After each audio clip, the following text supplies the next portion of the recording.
Imagine a living room in the 1970s, the television glowing, and suddenly a band walks on screen that looks like nothing anyone has ever seen before. Face paint, masks, costumes, instruments nobody could explain. Some of these acts terrified parents, some made kids laugh, and all of them left a mark that never really faded. So, today, we're counting down the 15 weirdest bands 1970s kids can't forget. Number 15, Mud. Mud came out of Surrey, England, and by the early 1970s, they had become one of the most recognizable faces of the British glam rock scene. Lead singer Les Gray, dressed like a teddy boy crossed with a cartoon character, all slicked hair, oversized collars, and winking stage antics that made the band impossible to ignore. Their 1974 single, Tiger Feet, became one of the best-selling songs of the entire decade in the UK, and it came with a shuffling side-to-side dance that fans copied in school hallways and living rooms alike. Guitarist Rob Davis wore glittery makeup and towering platform boots that made him look nearly 7 feet tall next to his bandmates. What made Mud stand out from other glam acts was the mix of doo-wop harmonies with glam rock stomp. A combination that felt both old-fashioned and futuristic at the same time. Kids who grew up watching Top of the Pops remember Mud less for any one song and more for the sheer spectacle of the performance, the exaggerated expressions, the choreography, and outfits that looked like they belonged in a costume shop rather than a recording studio. The band's chart run lasted only a few years, but for anyone who watched British television in 1974, Mud's image is burned into memory permanently. Producer Mickey Most helped shape their sound during this period, pairing the group's rowdy stage presence with tightly crafted pop songwriting that made the singles easy to sing along to, even for kids who had never seen the band perform live. Number 14, Sailor. Sailor formed in London in 1973, and almost nothing about them resembled a typical rock band. On stage, keyboardist Georg Kajanis and his bandmates played a custom-built instrument called the Nickelodeon, a giant electromechanical contraption that looked like an upright piano fused with a fairground organ, complete with flashing lights. The band leaned into a nautical theme, often appearing in sailor suits and naval caps, which matched both their name and the seaside carnival sound, running through songs like A Glass of Champagne and Girls, Girls, Girls. Their music blended cabaret, glam, and a kind of old European music hall style that felt entirely out of step with the guitar-driven rock dominating the radio at the time. I've been waiting much too long. British kids who caught their television appearances remember being confused and delighted in equal measure, unsure if they were watching a rock band or a traveling circus act. Sailor never achieved massive stardom outside the UK and parts of Europe, but within Britain, the image of that glowing Nickelodeon and the sailor suits made them one of the most visually distinct bands of the mid-1970s. Decades later, people who saw them on shows like Top of the Pops still describe the sight of that strange machine before they can even recall the melody of the song itself. The band's willingness to build an entire stage identity around a single custom instrument set them apart from nearly every other act competing for chart space during the same period. Number 13, The Tubes. Step right up and don't be shy. The Tubes formed in San Francisco in 1972, and from their earliest club shows, they built a reputation as one of the most theatrical acts in American rock. Lead singer Fee Waybill created a stage character named Keylud, a satirical rock star caricature who stumbled around on absurdly tall platform boots, while the band lampooned everything from consumer culture to the excesses of celebrity. Their shows involved elaborate sets, dancers, costume changes, and sketches that blurred the line between a concert and a piece of theater. Songs like White Punks on Dope mocked the very rock star lifestyle the band was simultaneously performing, a kind of wink to the audience that not every listener caught right away. Because the group treated each show as a full production rather than a simple set list, word spread quickly among teenagers who wanted to see something they couldn't get anywhere else. Parents who wandered past the television during a Tubes performance often did a double take, unsure what exactly they were witnessing. The band's mix of satire, spectacle, and genuine musicianship made them a favorite among kids who wanted rock and roll with a side of chaos. And for anyone who saw Key Lude stumble across a stage in the 1970s, that image never really left. Behind the theatrics, the band members were accomplished musicians, and that combination of skilled playing with pure spectacle is part of why so many later arena rock shows borrowed pieces of what the Tubes had already been doing for years. Number 12, Captain Beefheart and his Magic Band. And women open your purses.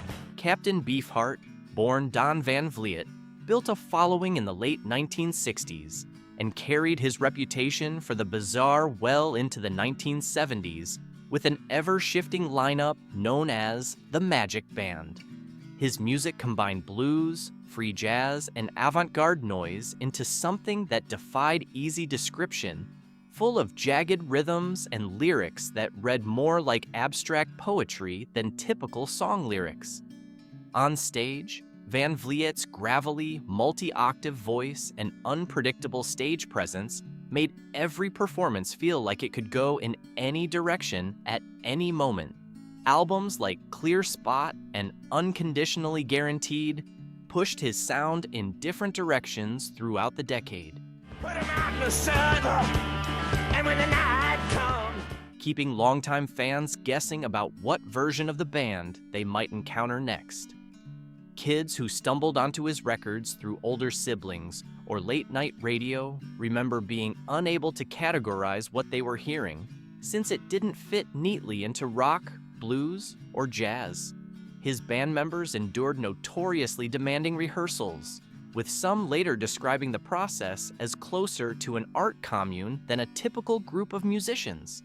Captain Beefheart never chased mainstream success in the way many of his peers did, and that refusal to compromise is exactly what made him unforgettable to the kids who found him, even if their parents had no idea what to make of the noise coming from the record player.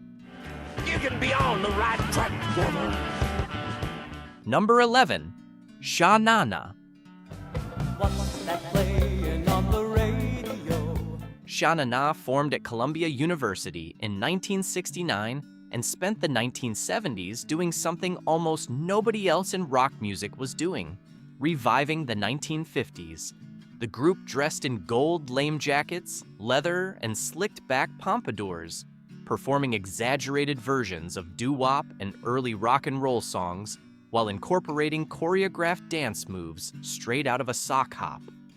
Their memorable appearance at Woodstock in 1969 introduced them to a wider audience, but it was their television variety show, which ran from 1977 into the early 1980s, that cemented them in the memory of an entire generation of kids. Each episode combined comedy sketches with musical performances, giving young viewers a strange, theatrical window into an era most of them hadn't actually lived through. Those magic changes. The band's exaggerated greaser personas, with nicknames like Bowser for bassist John Bauman, made them instantly recognizable, even to kids who couldn't name a single song they performed. Watching grown men in leather jackets doing synchronized dance routines on Saturday afternoon television left an impression that stuck around long after the show ended. For many children of the 1970s, Sha Na Na was their very first exposure to the sound and style of the 1950s, filtered through a lens of costume and comedy that felt entirely its own. Several members had backgrounds in music and theater at Columbia, and that academic pedigree behind such a goofy, high-energy stage act became a favorite piece of trivia among fans who discovered it years later. My heart arranges a melody. Number 10, the Wombles. Underground, overground, wombling free. The Wombles began as characters from a British children's book series before evolving into an actual musical act, with performers dressed in full-body furry costumes, representing the fictional creatures who lived under Wimbledon Common and cleaned up litter. Songwriter and producer Mike Batt wrote catchy, orchestrated pop songs for the group, and by the mid-1970s, the Wombling song and Remember You're a Womble were genuine hits on the British charts. The costumes were elaborate, with long snouts, oversized ears, and thick fur that made the performers nearly unrecognizable as human beings underneath. Because the group originated from a beloved children's television series, kids across Britain grew up seeing the Wombles not just as cartoon characters, but as an actual touring band that appeared on Top of the Pops alongside more conventional rock acts. The papers and take 'em to Trouble. The sight of giant furry creatures performing polished pop songs next to glam rockers in eyeliner created one of the stranger juxtapositions British television offered during the decade. Some of the musicians performing inside those costumes remained anonymous for years, adding another layer of mystery to the act. For British kids of the era, the Wombles blurred the line between children's entertainment and legitimate pop stardom in a way few other acts ever managed, and the image of those costumed figures singing chart hits has stayed lodged in memory ever since. The group even sold out real concert venues while wearing the costumes, a detail that still surprises people who assume the whole project was strictly a television gimmick rather than a functioning touring act. Number 9, Redbone. Redbone formed in Los Angeles in 1969, led by brothers Pat and Lolly Vasquez, who were of Mexican and Native American descent and made that heritage central to the band's identity. The group often performed in elaborate Native American-inspired regalia, including feathered headdresses and beaded clothing, blending funk, rock, and swamp pop into a sound that stood apart from most of their contemporaries. Their biggest hit, Come and Get Your Love, released in 1974, became a massive crossover success and introduced their sound to a huge national audience through radio and television appearances. Another song, We Were All Wounded at Wounded Knee, directly addressed the history of violence against Native peoples, a bold statement for a band with mainstream chart success at the time. Kids who watched their television performances remember being struck by the visual presentation as much as the music itself, since few other bands on the airwaves incorporated that kind of cultural imagery into their act. The band's name itself, a term used within Native and Creole communities, reflected the heritage they wanted to spotlight rather than hide. Redbone managed to combine genuine funk musicianship with a visual identity that felt entirely their own. And for many kids, their performances offered a first glimpse of Native American culture presented through the lens of mainstream pop music.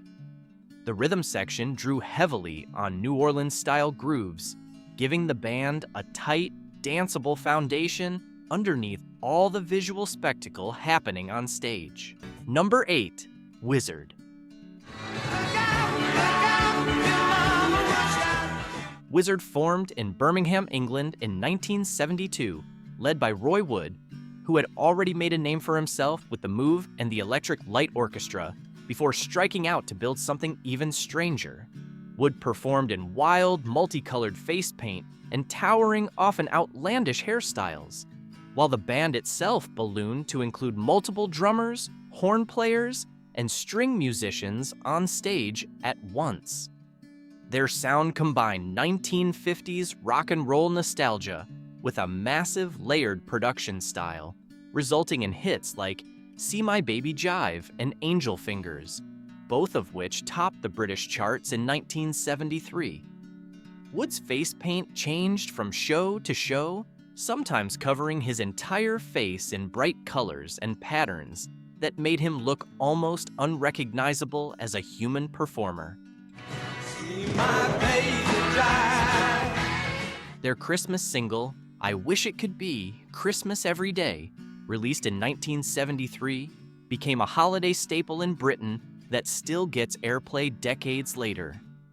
For kids watching Wizzard perform on television, the sheer size of the band combined with Wood's painted face created a spectacle that felt more like a parade than a typical rock performance.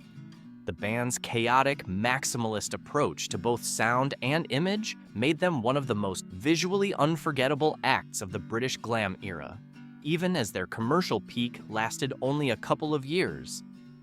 Wood's background as a multi-instrumentalist meant he often played several parts himself in the studio, layering his own guitar, strings, and brass onto records before recreating that dense sound with the sprawling live lineup. Number 7. The Crazy World of Arthur Brown. Arthur Brown built his reputation in the late 1960s with a stage act centered on a helmet that was genuinely set on fire during live performances, a stunt that made his band's name synonymous with theatrical extremity. Though his signature hit Fire was released in 1968, Brown carried that same fearless theatrical persona into the 1970s, continuing to perform in elaborate costumes, face paint, and headpieces that made him look like a character from another world entirely. His vocal style ranged from operatic wails to guttural screams, often within the same song, giving audiences a performance that felt unpredictable from one moment to the next. Brown's influence stretched across the decade, even as his chart success cooled, since many glam and shock rock performers who found fame in the 1970s pointed directly to his stage presence as inspiration. He continued releasing music and touring throughout the decade with acts like Kingdom Come, experimenting with early synthesizers, and continuing his theatrical approach to live performance. Kids who caught footage of his flaming helmet, whether through television specials or older siblings' record collections, rarely forgot the image. Long before shock rock became a defined genre, Arthur Brown had already set the template, and his continued presence throughout the 1970s kept that legacy alive for a new generation of young viewers discovering him for the first time. His willingness to physically risk himself for a performance, flaming helmet and all, gave every show an edge of real unpredictability that few other acts of the decade were willing to attempt. Number 6. Slade. Slade emerged from Wolverhampton, England, and became one of the defining bands of the glam rock explosion in the early 1970s. Lead singer Noddy Holder performed in a mirrored top hat that reflected stage lights in every direction, while guitarist Dave Hill wore silver, metallic outfits and platform boots that made him look like he had stepped off a spaceship. The band deliberately misspelled many of their song titles, turning Mama We're All Crazy Now and Come and Feel the Noise into instantly recognizable, if grammatically unconventional, hits. Between 1971 and 1974, Slade scored an extraordinary run of #1 singles in the UK, making them one of the most commercially successful bands of the entire decade in Britain. Their live shows were loud, rowdy, and built around audience participation, with Holder frequently shouting call and response lines that turned concert halls into massive sing-alongs. For kids watching British television, the combination of Holder's mirrored hat, catching the studio lights, and Hill's glittering costumes made every appearance feel like an event. Even though Slade never achieved the same level of fame in the United States during the decade, their image and sound became absolutely inseparable from British pop culture of the 1970s, and anyone who grew up watching Top of the Pops remembers exactly what that mirrored top hat looked like. Their deliberately misspelled titles also caused genuine confusion for kids trying to write the correct song name on a request card at the local record shop. Number 5, Sun Ra and his orchestra. Sun Ra, born Herman Poole Blount, spent decades building one of the most singular and mysterious personas in American music, claiming his origins traced back to the planet Saturn rather than his actual birthplace in Alabama. Throughout the 1970s, he led his orchestra, a large jazz ensemble whose members performed in shimmering Egyptian and cosmic-themed costumes, complete with elaborate headdresses that made every appearance feel like a ceremony from another galaxy. Musically, the group moved between free jazz improvisation, big band swing, and electronic experimentation, often within a single performance, creating a sound that resisted easy categorization. Sun Ra's 1974 film, Space is the Place, expanded his mythology even further, presenting him as a cosmic messenger arriving to offer Black Americans a new home among the stars. His concerts frequently included chanting, dancing, and processions through the audience, turning what might have been a typical jazz club show into something closer to a ritual. Kids who encountered footage of the orchestra, whether through late-night television or word of mouth, remember being both baffled and mesmerized by the costumes and the sheer scale of the spectacle. Sun Ra never compromised his vision for mainstream approval, and that unwavering commitment to his own cosmic mythology is exactly why the image of the orchestra in full costume remains so vivid to anyone who saw it during the decade. Band members often lived together communally, rehearsing for hours at a stretch, a level of discipline that helped the group pull off such elaborate, tightly coordinated performances night after night.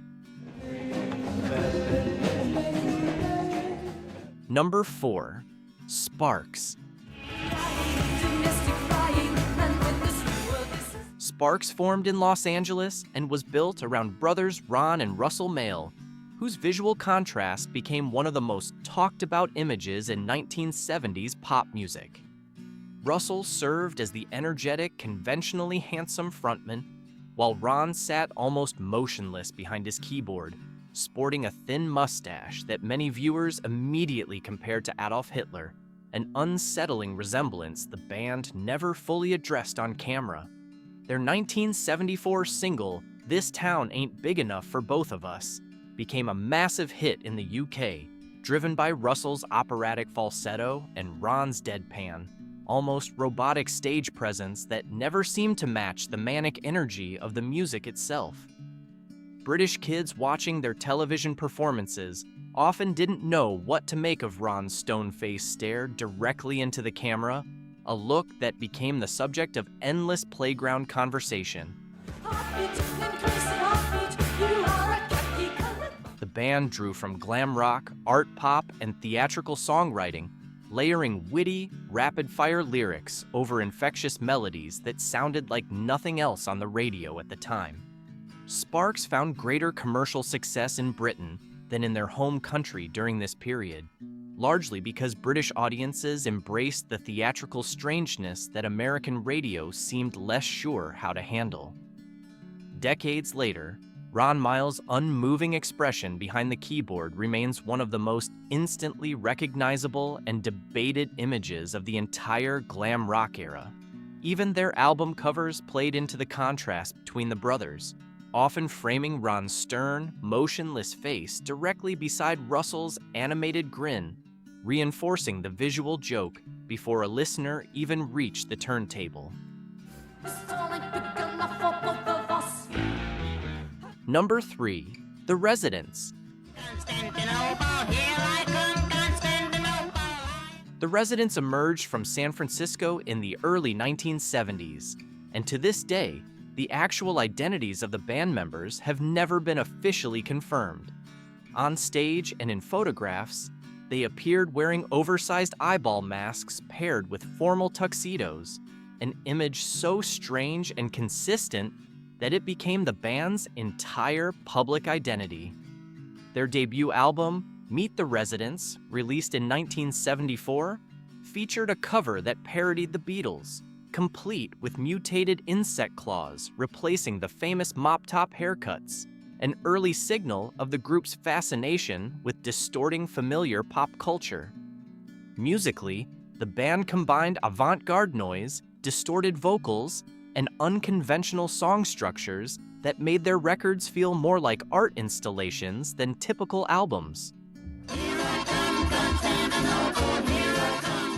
Because no interviews or public appearances ever revealed who was actually behind the masks, rumors about the band's true membership circulated for years among curious fans. Kids who came across their album covers in record store bins remember being genuinely unsettled by the eyeball imagery long before they ever heard a single note of the music.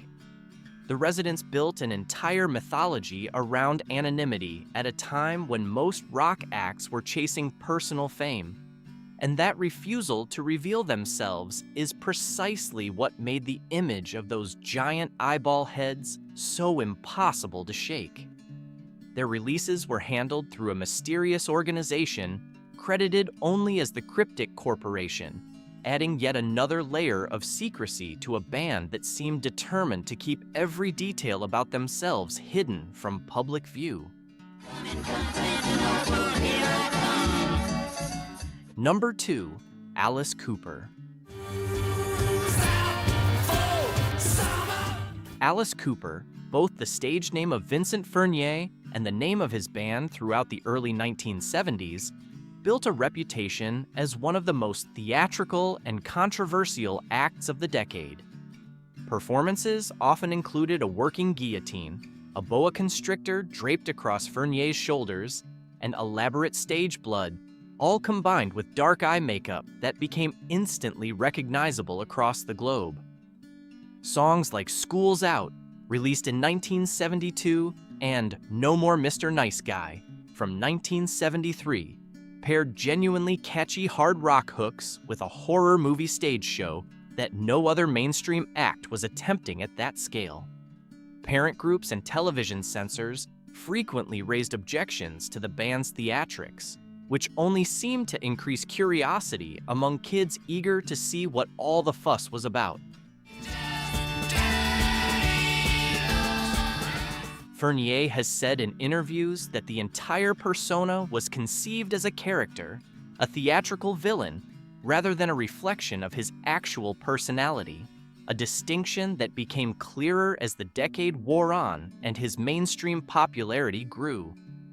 The band's blend of shock imagery and genuinely well-crafted rock songwriting helped establish an entire subgenre that later performers would build upon throughout the following decades. For kids who caught glimpses of the guillotine or the snake during a television appearance, Alice Cooper represented the exact moment rock music started to feel genuinely dangerous, and that image never fully left the memory of anyone who witnessed it.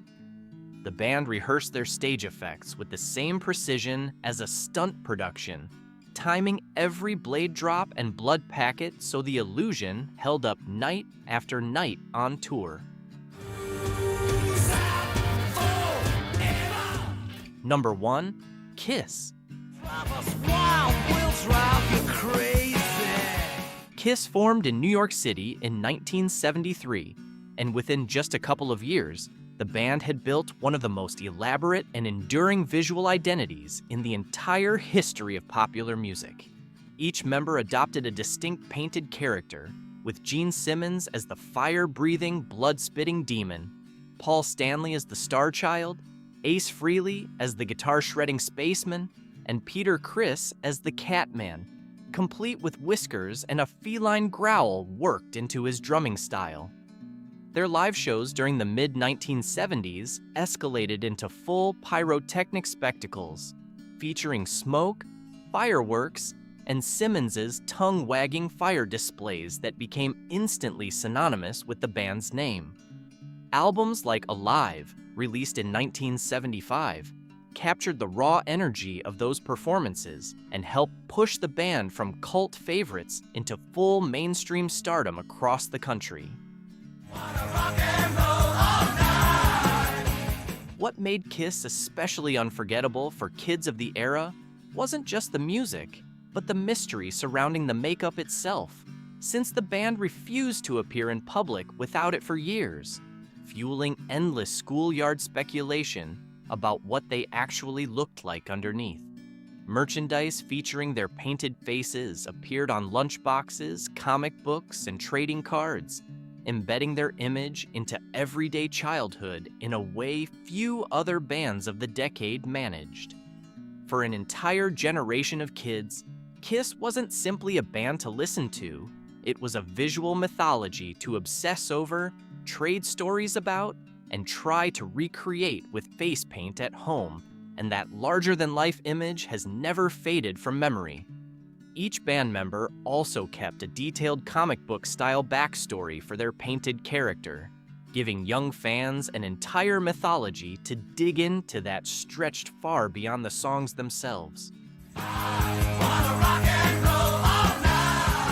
That flaming helmet, those giant eyeballs, the mirrored top hat catching the studio lights, images like these are exactly why the 1970s still feels like the strangest and most creative decade in music history. If any of these bands brought back a memory of your own, drop it in the comments. We would love to hear it. And if you enjoyed this trip back through some of the weirdest acts of the era, give this video a like and subscribe for more nostalgic deep dives into the music that shaped a generation.